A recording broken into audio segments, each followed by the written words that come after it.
नमस्कार दोस्तों, ढोल में पोल चैनल में आप सब मित्रों का हार्दिक स्वागत करता हूं। दोस्तों, जिन्हें हम धर्मशास्त्र कहते हैं, वेद, पुराण, रामायण, गीता, महाभारत, स्मृतियाँ, संहिताएँ आदि आदि, जो कि ब्राह्मण ऋषियों ने, मुनियों ने लिखे, तो उनको पढ़ने से ये ज्ञात हो जाता है दोस्तों कि उन्होंने अपने समाज को 4 वर्णों में बांटकर ब्राह्मण को सर्वोपर रखा, अपने को सर्वोपर रखा और क्षत्रिय, वैश्य और शूद्रों पर पढ़ाई लिखाई का प्रतिबंध लगा दिया और उनको जो है विभिन्न कार्य सौंप दिए।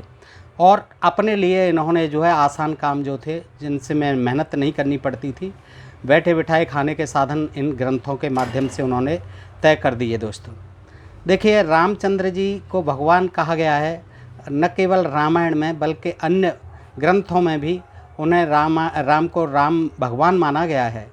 लेकिन अन्य ग्रंथों में भी उनको ब्राह्मणों का पूजक, ब्राह्मणों का दास, चरणों का सेवक और ब्राह्मणों का सच्चा भक्त, यही प्रदर्शित करके ये दिखाया गया है कि धरती के देवता धरती के देवता यानी भगवान केवल ब्राह्मण ही होते हैं। क्योंकि जिन्हें हम भगवान राम कहते हैं, जिन्हें हम कृष्ण कहते हैं, जिन्हें शिव कहते हैं, तो वो भी ब्राह्मणों के चरणों की पूजा करते रहते हैं, चरणों का बंधन करते रहते हैं। तो आम आदमी की क्या विसात है दोस्तों। तो इन प्रकार इन्होंने, ब्राह्मणों ने, इन धर्मशास्त्रों के माध्यम से अपने को सर्वोच्च, हर तरह से जन्म से लेके मरण तक हर समय जो है सर्वोच्च सिद्ध करते हुए और अपने मान प्रतिष्ठा का इन्होंने माध्यम बना रखा था इन शास्त्रों को। और आज भी ये कहीं तक इसी परंपरा को चलाए आ रहे हैं, ढोते रहे हैं। तो दोस्तों, इसमें देखते हैं पद्म पुराण के पाताल खंड में, इसे देखिएगा, ये गीता प्रेस गोरखपुर का ही है और गीता प्रेस गोरखपुर ने ही ये सारी चीज़ें लिख मारी हैं दोस्तों। तो गीता प्रेस गोरखपुर का आप पद्म पुराण का पाताल खंड पढ़ेंगे, उसमें ज्ञात होता है कि एक आरण्यक मुनि होते हैं जो नर्मदा नदी के तट पर रहते हैं और लोमस ऋषि से कथा सुनकर राम की कथा को दूसरों को सुनाते रहते हैं। तो ब्राह्मण मुनि हैं आरण्यक जी।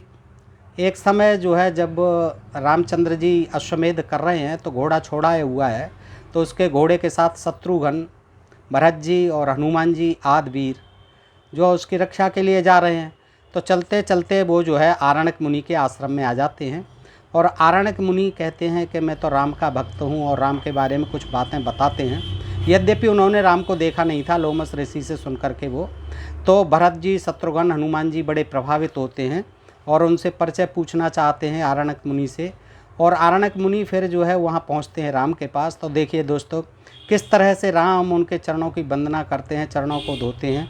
ये सारा वृतांत जो है बड़ा रोचक है, देख लेते हैं। तो आरण्यक मुनि के आश्रम में पहुंचकर वो बोले, ब्रह्मर्षि वर, इस समय आपका दर्शन पाकर हम सब लोग पवित्र हो गए, क्योंकि आप श्री रामचंद्र जी की कथा सुनाकर यहाँ सब लोगों को पवित्र करते रहते हैं। आपने हम लोगों से जो कुछ पूछा है वह हम सब बता रहे हैं। आप हमारे यथार्थ वचन को श्रवण करें। महर्षि अगस्त्य जी के कहने से भगवान श्री राम ही सब सामग्री एकत्रित करके अश्वमेध यज्ञ का अनुष्ठान कर रहे हैं। उन्हीं का यज्ञ संबंधी अश्व यहाँ आया है और उसी की रक्षा करते हुए हम सब लोग भी अश्व के साथ ही आपके आश्रम पर आ पहुँचे हैं। महामते, यही हमारा वृतांत है, आप इसे हृदयंगम करें। रसायन के समान मन को प्रिय लगने वाला यह उत्तम वचन सुनकर राम भक्त ब्राह्मण आरण्यक मुनि को बड़ा हर्ष हुआ। वे कहने लगे, आज मेरे मनोरथ रूपी वृक्ष में फल आ गया, वह उत्तम शोभा से संपन्न हो गया। मेरी माता ने जिसके लिए मुझे उत्पन्न किया था वह शुभ उद्देश्य आज पूरा हो गया। आहा, जिनका मैं प्रतिदिन अपने हृदय में ध्यान करता था, वे मनोहर रूपधारी अयोध्यानाथ भगवान श्री राम निश्चय ही मेरे नेत्रों के समक्ष होकर दर्शन देंगे। हनुमान जी मुझे हृदय से लगाकर मेरी कुशल पूछेंगे। वे संतों के शिरोमणि हैं, मेरी भक्ति देखकर उन्हें बड़ा संतोष होगा। आरण्यक मुनि के यह वचन सुनकर कपिश्रेष्ठ हनुमान जी ने उनके दोनों चरण पकड़ लिए और कहा, ब्रह्मर्षि, मैं ही हनुमान हूँ। केवल ब्राह्मण मुनि होना, ब्राह्मण जाति का होना यही पूजनीय था। तो हनुमान जी ने जैसे ही समझा, सुना और ज्ञात हुआ कि ये ब्राह्मण मुनि हैं आरण्यक जी, तो उन्होंने जब सुना कि हनुमान जी भी दर्शन देंगे ये ऐसे कह रहे थे, तो तुरंत उन्होंने चरण पकड़ लिए और कहा ब्रह्मर से, मैं ही हनुमान हूँ स्वामिन, मैं आपका सेवक हूँ। जब कभी देखा नहीं हनुमान ने, और हनुमान जी को कितना साधारण दिखा देते हैं ये पुराणकार कि स्वामिन मैं आपका सेवक हूँ और आपके सामने खड़ा हूँ। मुनीश्वर, मुझे श्री रघुनाथ जी के दास की चरण की धूल समझिए। हनुमान जी की श्री राम भक्त होने के कारण, हनुमान जी श्री राम भक्त होने के कारण अत्यंत शोभा पा रहे थे। उनकी उपयुक्त बातें सुनकर आरण्यक मुनि को बड़ा हर्ष हुआ और उन्होंने हनुमान जी को हृदय से लगा लिया। दोनों के हृदय से प्रेम की धारा फूट कर बह रही थी। दोनों ही आनंद सुधा में निमग्न होकर शिथिल एवं चित्र लिखित से प्रतीत हो रहे थे। श्री रघुनाथ जी के चरण कमलों के प्रेम से दोनों का ही मानस भरा हुआ था। हनुमान जी ने कहा, महर्षि, ये श्री रघुनाथ जी के भ्राता महावीर शत्रुघ्न आपको प्रणाम कर रहे हैं। ये उद्भट वीरों से सेवित भरत कुमार पुष्कल भी आपके चरणों में शीश झुकाते हैं, तथा इधर की ओर जो ये महाबली और अनेक गुणों से विभूषित सज्जन खड़े हैं, इन्हें श्री रघुनाथ जी के मंत्री समझिए। हनुमान जी के ऐसे वचन सुनकर आरण्यक मुनि ने बड़े आदर के साथ सबको हृदय से लगाया।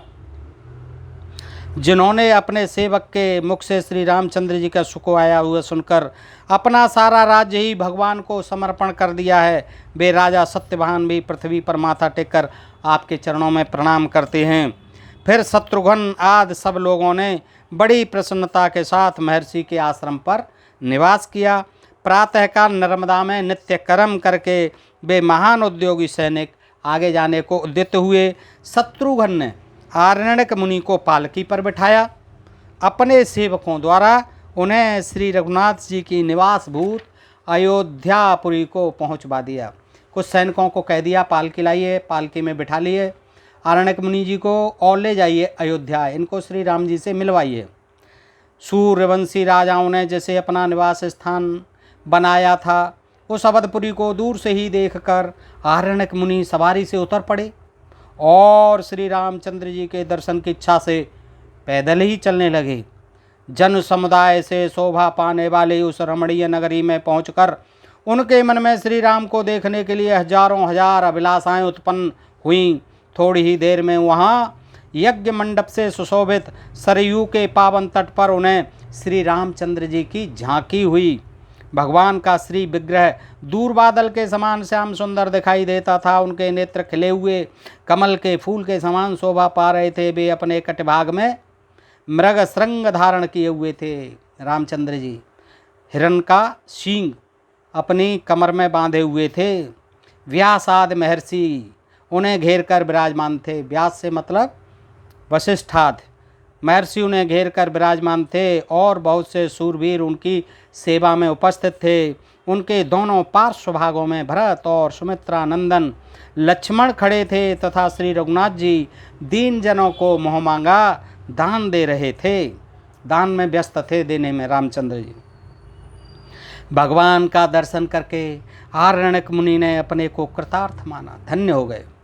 वे कहने लगे, आज मेरे नेत्र सफल हो गए, क्योंकि ये श्री रामचंद्र जी का दर्शन कर रहे हैं। मैंने जो संपूर्ण शास्त्रों का ज्ञान प्राप्त किया था वह आज सार्थक हो गया, क्योंकि श्री रामचंद्र जी की महिमा को जानकर इस समय मैं अयोध्यापुरी में आ पहुंचा हूं। इस प्रकार हर्ष में भरकर उन्होंने बहुत सी बातें कहीं। श्री रघुनाथ जी के चरणों का दर्शन करके उनके समस्त शरीर में रोमांच हो आया। दर्शन किए दूर से चरणों के, वो तो सारे शरीर के किए होंगे, तो ऐसा नहीं है कि उन्होंने चरण पकड़ लिए उनके या प्रणाम कर दिया, कुछ नहीं। इस अवस्था में वे रघुनाथ भगवान श्री राम के समीप गए, जो दूसरों के लिए अगम्य हैं तथा विचार परायण योगेश्वरों से भी जो बहुत दूर हैं। भगवान के निकट पहुंचकर वे बोल उठे, आहा, आज मैं धन्य हो गया, क्योंकि श्री रघुनाथ जी के चरण मेरे नेत्रों के समक्ष विराजमान हैं। वो तो विराजमान होंगे ही, चरण के अलग थोड़ी हो जाएंगे। साक्षात राम जी विराजमान हैं आपके नेत्रों के आगे। अब मैं श्री रामचंद्र जी को देखकर इनसे वार्तालाप करके अपनी वाणी को पवित्र बनाऊंगा। चरण प्रणाम बंदन नहीं करना है कुछ भी, चरण देख लिए बस, इतना ही सफिशिएंट था। आखिर ब्राह्मण थे, चरण बंदन तो राम जी करते हैं। देखिएगा, श्री रामचंद्र जी भी अपने तेज से जाज्वल्यमान तपो मूर्ति विप्रवर आरण्यक मुनि को आया देख उनके स्वागत के लिए उठकर खड़े हो गए। दोस्तों, इनका नाम तो पहली बार आप सुन रहे होंगे। आरण्यक मुनि कोई खास मुनि नहीं थे, कोई खास प्रसिद्ध नहीं थे, ख्याति प्राप्त नहीं थे, लेकिन ये साधारण मुनि थे, साधारण ब्राह्मण थे। लेकिन ये अयोध्या में आते हो, देखिए क्या होता कि आरण्यक मुनि को आया देख उनके स्वागत के लिए उठकर खड़े हो गए राम जी। वे बड़ी देर तक उनके चरणों में मस्तक झुकाए रहे, बड़ी देर तक चरणों में मस्तक झुकाए रहे। अब यहाँ देखिए, ब्राह्मण जो है राम भगवान है या राम जी भगवान है, ये जगह जगह जो है क्षत्रियों का मान अपमान भगवान भी बताया है और अपने स्वार्थ के लिए बताया है कि ये भगवान हमारे चरणों में पड़े हैं, तो आम जनता की क्या है, आम लोगों की क्या विसात है, सबको ही पढ़ना है। और ये आगे इन्होंने आरण्यक मुनि ने कहा भी है, ये तथ्य जो है, देखिए दोस्तों समक्ष रखता हूँ मैं। स्वागत के लिए उठकर खड़े हो गए, वे बड़ी देर तक उनके चरणों में मस्तक झुकाए रहे रामचंद्र जी।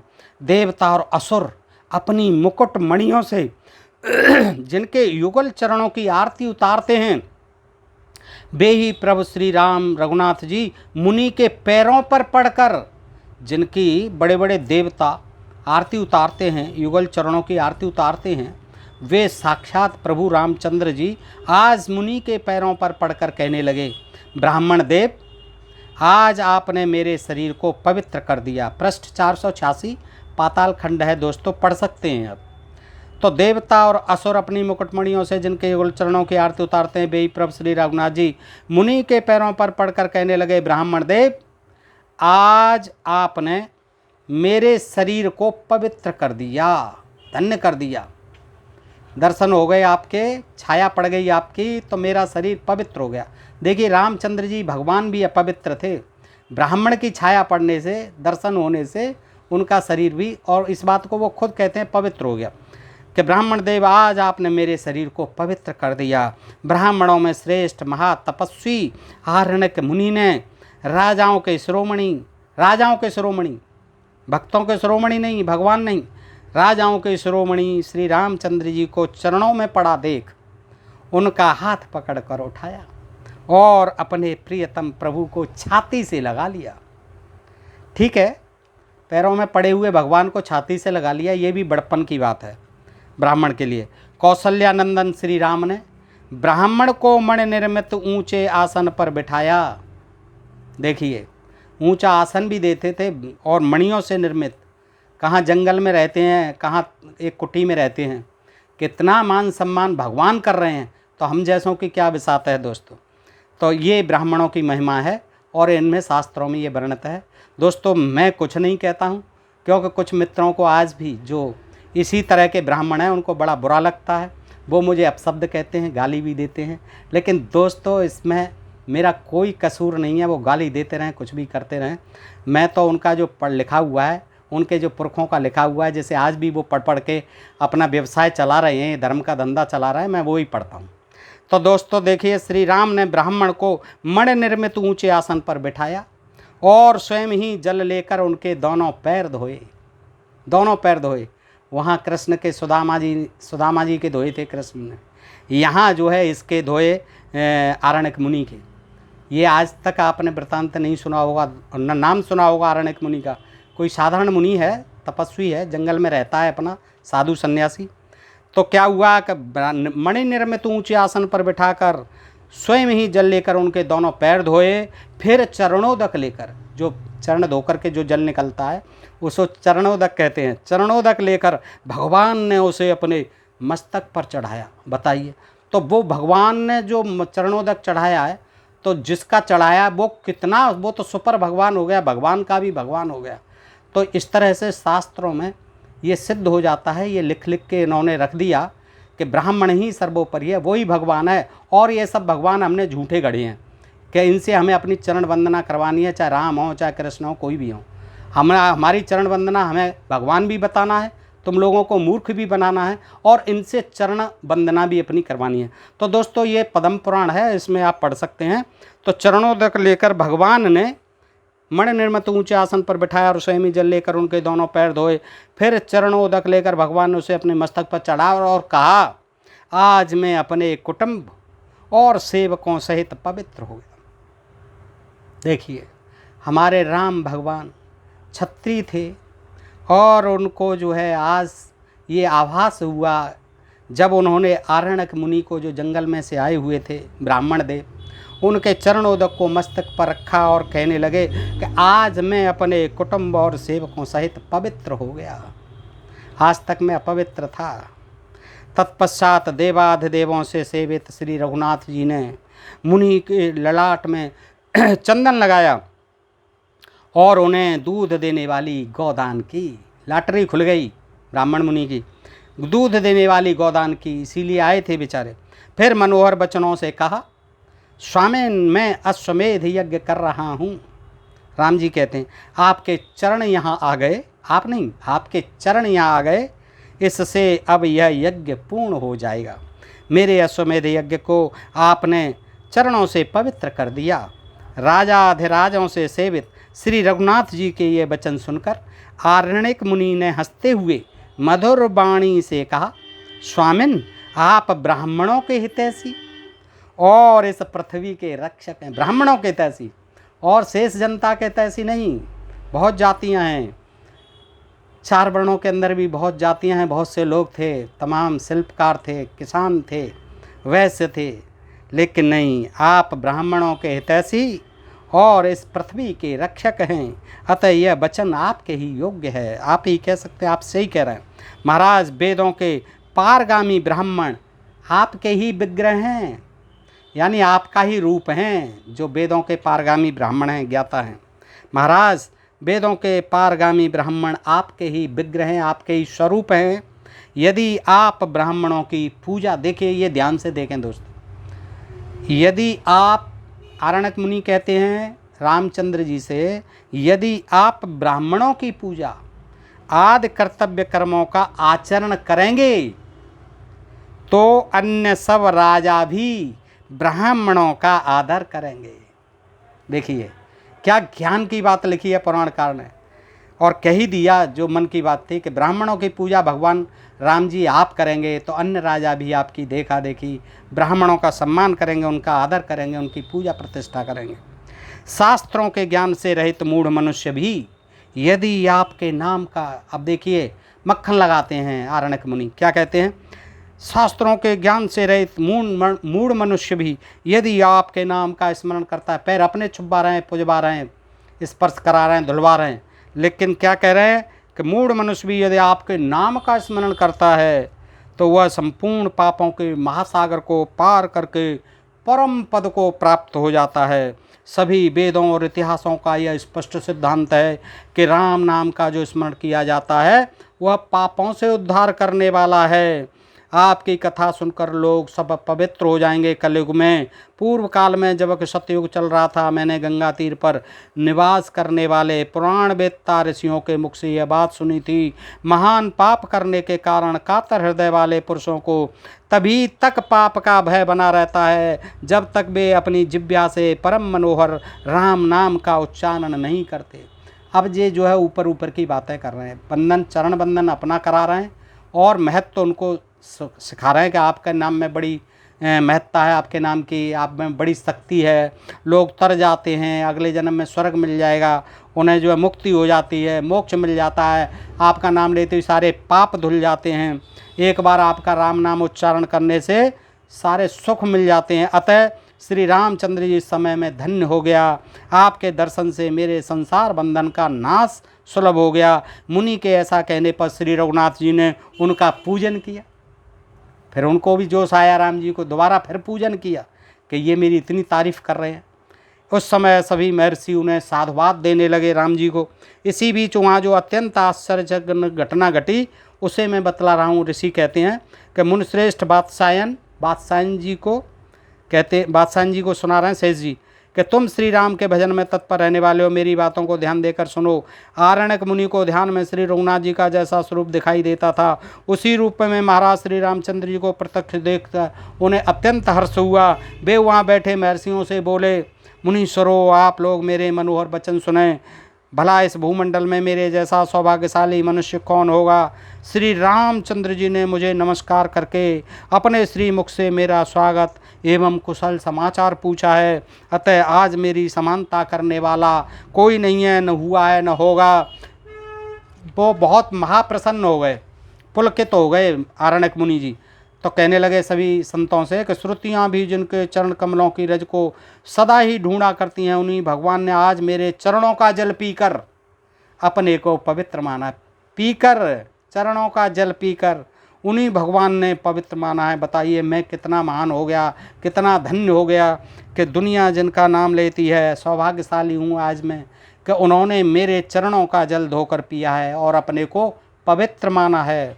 ऐसा कहते कहते अब उनको हमारी भाषा में कहते हैं आजकल हृदयाघात हो गया या पक्षाघात हो गया या मस्तिष्क का आघात हो गया कहते हैं। तो ऐसा कहते कहते उनका ब्रह्मरंध्र फूट गया। इतने पुलकित हो गए, इतने अपने आप में मगन हो गए, प्रसन्न हो गए कि उनका ब्रेन हेमरेज हो गया। और ब्रेन हेमरेज से भी ज़्यादा हो गया कि ब्रह्मरंध्र फूट गया मुनि का, यानी कपाल फूट गया, ब्रह्मरंध्र फूट गया तथा उससे जो तेज निकला वह श्री रघुनाथ जी में समा गया। वो तेज जो है निकल के आरण्यक मुनि का कपाल फट के निकला तेज और वो श्री रामचंद्र जी में समा गया। इस प्रकार सरयू के तटवर्ती यज्ञ मंडप में सब लोगों के देखते देखते आरण्यक मुनि को सायुज्य मुक्ति प्राप्त हुई, जो योगियों के लिए भी दुर्लभ है। उस समय आकाश में तूर्य और वीणा आदि बजने लगे, भगवान के आगे फूलों की वर्षा हुई। दर्शकों के लिए विचित्र एवं अद्भुत घटना थी। मुनियों ने भी यह दृश्य देखकर मुनीश्वर आरण्यक की प्रशंसा करते हुए कहा, ये मुनि श्रेष्ठ कृतार्थ हो गए, धन्य हो गए, क्योंकि श्री रघुनाथ जी के स्वरूप में मिल गए हैं जाकर के। तो दोस्तों, इस तरह की ये कथा कहानियाँ इन पुराणों में बहुत लिखी पड़ी हैं और ब्राह्मणों ने कहीं कोई कसर नहीं छोड़ी है। अपना जो है वर्चस्व स्थापित करने के लिए, अपना गौरव, अपनी महिमा, अपना यश प्रतिस्थापित करने के लिए कहते हैं। देखिए आरण्यक मुनि भी कहते हैं कि जब रामचंद्र जी आप हमारा आदर करोगे, सम्मान करोगे, तो अन्य साधारण राजा भी आपकी देखा देखी हमारा आदर और सम्मान करेंगे। और यही कारण है कि इन पुराणों में, इन धर्मशास्त्रों में ब्राह्मणों ने अपनी पूजा प्रतिष्ठा के लिए इसी तरह की बातें लिखी हैं। दोस्तों, ये जब तक हम लोग पढ़े लिखे नहीं थे, जब तक पढ़ नहीं पाते थे, ये सारी चीज़ें बड़ी ज्ञान से भरी हुई, ज्ञान का अथाह सागर मानी जाती थी। लेकिन आज हम पढ़ते हैं, लिखते हैं तो दोस्तों जानते हैं कि भारत देश की जनता को किस तरह से इन पुराणकारों ने, इन ब्राह्मण ऋषि मुनियों ने कितना अज्ञान और अंधकार में धकेला, पीछे रखा, गुलाम रखा और दोस्तों इसका विनाश कर दिया इस देश का। लेकिन आज ज़रूरत है दोस्तों सावधान हो जाने की और मानव में प्रेम होना चाहिए। कोई ऊंचा नहीं है, कोई नीचा नहीं है। परमेश्वर ने सबको एक समान बनाया है और विज्ञान का युग है। सारे देश तरक्की कर रहे हैं, विज्ञान से मंगल ग्रह तक जा रहे हैं। तो दोस्तों हमको भी सोचना होगा और इस पाखंड पुराण से बाहर निकल करके, इन चीज़ों से बाहर निकल करके विज्ञान में पढ़ना लिखना होगा, वैज्ञानिक बनना होगा, वैज्ञानिक के युग में पहुंचना होगा दोस्तों। तभी हमारा भारत देश एक सुखद और आधुनिक भारत, वैज्ञानिक भारत बन पाएगा। आज के लिए इतना ही दोस्तों। अगर ये प्रसंग आपको अच्छा लगा हो तो इसको मित्रों में शेयर करें दोस्तों। सुनते रहने के लिए आपका बहुत बहुत साधुवाद, आभार, नमस्कार और एक ही आपसे अनुरोध कि अपने प्रिय चैनल ढोल में पोल को सब्सक्राइब करते रहें। नमस्कार, जय हिंद, जय भारत।